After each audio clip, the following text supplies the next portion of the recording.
हैं? हसीना बानो नाम है मेरा। मैं MBR कॉलेज से हूँ, BA फर्स्ट ईयर से।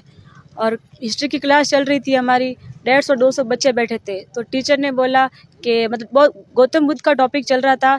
टॉपिक चलते चलते सर ने अचानक बोला कि आपको पता है आफताब ने सरदा के 35 टुकड़े कर दिए और उनको रहम तक नहीं आई। मुस्लिम इतने बेरहम है कि उसने 35 टुकड़े करने के बाद भी उसको रहम तक नहीं आई। फिर ऐसे अचानक पूछ ले यहाँ पे मुस्लिम कौन है, मुस्लिम तो कोई नहीं है। तो किसी ने नहीं पूछा भाई कि हाँ यहाँ पे बैठी मुस्लिम। फिर सर बोलना स्टार्ट हो गए, आपको पता है मुस्लिम ऐसे कहते हैं कि एक हिंदू को मारेंगे तो हज का सवाब मिलेगा और 2 को मारेंगे जन्नत मिलेगी। और यहाँ तक कि फिर बोले ये हमको काफिर कहते हैं और ये आतंकवादी है, पाकिस्तानी है और ये हमारे खिलाफ है, इनसे मतलब दूर रहो। यहाँ तक के फिर मैं वहां से उठ गई। बोले कि आप कहाँ जा रहे हो? मैंने बोला आप सर क्या कैसे रहो, ये चीजें टॉपिक के अंदर चल रही है क्या? तो बोले नहीं टॉपिक में नहीं चल रही। तो मैं आप कैसे कह रहे हो? तो कि कुरान में लिखा हुआ है।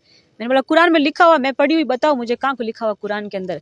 तो कि मैं लाके बताऊंगा कुरान में लिखा हुआ है। तो मैं वहां से निकल गई। जब मैं ऑफिस के अंदर जाके मैंने बताया तो वहां पे भी कोई एक्शन नहीं लिया। बोले यहीं पे बात दबा दो और बात बाहर मत जाने दो। फिर जब मैं कॉलेज से बाहर निकली तो मेरे को मुंह पे मेरे गेट बंद कर दिया। बोले इस लड़की को बाहर मत जाने दो, बाहर चली गई तो हंगामा हो जाएगा, इसको यहीं पे रखो और बात को यही खत्म कर दो। जितने में राजू चौधरी आया, राजू चौधरी ने बोला कि तू अगर थाने जा सकती है तो जा, थाने जाके दिखा, फिर हम तेरे साथ में क्या करते वो तू देख लेना। और मैं खुद कहता हूँ कि तुम मुस्लिम हरामी हो, हराम जाते, ये सब मीट खाते हो और हरामी हो और मोहम्मद पैगंबर साहब की नस्ल हो तुम, तो तुम कभी सही नहीं रह सकते।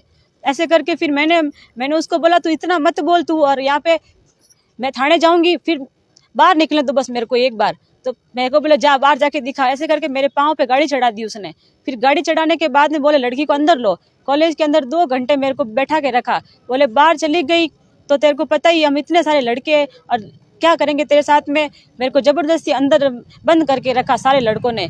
फिर मैंने बाहर निकलने के लिए मैंने हाँ बोला ठीक है मैं किसी को नहीं बोलूंगी बाहर जाके। फिर मैं जब बाहर आई तो सारे लड़के मेरे आसपास घूमते रहे कि अगर घर पे नहीं तू घर पे गई तो ठीक है और थाने चली गई तो तेरे को पता ही हम तेरे पीछे ही आ रहे हैं। फिर भी मैं डर के मारे मैं बाहर भी आई, मैंने टीचर को कॉल किया तो उन्होंने भी मेरा कॉल अटेंड नहीं किया। फिर भी मैं घर पे आई, मैं घर पे अभी किसी को भी नहीं बताया। फिर मैंने जब घर पे बताया सारी सब चीज़ बताई तो तालिब भाई ने मेरे से पूछा हुआ क्या, सब बता तू। तब तालिब भाई ने फिर मेरे से पूछा और मीडिया के अंदर उस राजू चौधरी के वीडियो वायरल हो गए सारे। तब मैडम मेरे घर पे आई और मेरे घर पे आने के बाद में जबरदस्ती मेरे से रिपोर्ट तक लिखवा ली। बोले मैं आपके साथ हूँ और मैं आपका एक्शन लूंगी, लेकिन कोई एक्शन नहीं लिया उन्होंने भी।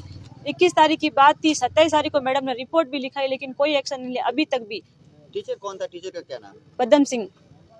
और क्लास किसकी चल रही थी? BA हिस्ट्री की। क्या कुछ मामला है? ये बालोतरा MBR कॉलेज की हसीना जो BA फर्स्ट ईयर की स्टूडेंट है वहाँ की, वहाँ कॉलेज में हिस्ट्री की क्लास चल रही थी और वहाँ के ही प्रोफेसर